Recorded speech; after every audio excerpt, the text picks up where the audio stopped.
Kære Ejser for det 7, så er det nu. Flere af vores kammerater har betalt en høj pris. Et eller andet sted er det et karrieretræk. Et andet sted er det ren og skær spænding.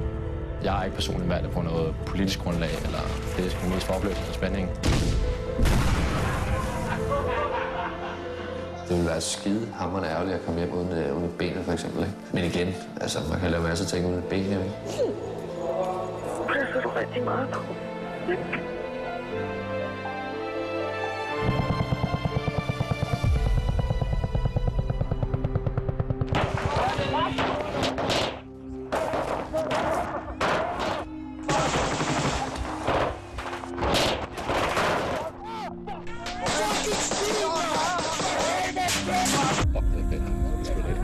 Det er noget, vi sen glemmer det der i hvert fald, og fuck det fedt. Kommer op, så lå det bare 4 stykker af rettet derovre.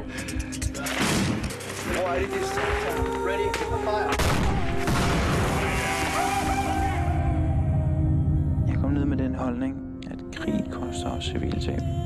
Men da det så endelig skete for mig, så var det lige pludselig noget helt andet.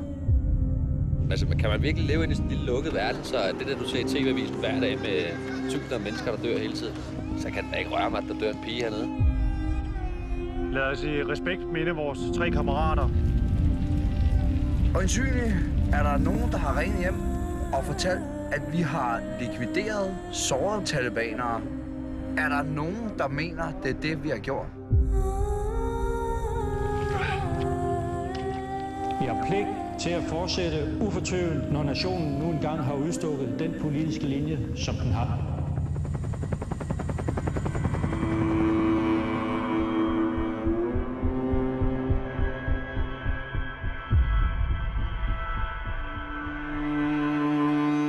Det skulle ikke for at hjælpe. Altså, jeg synes ikke, det hjælper en skidt.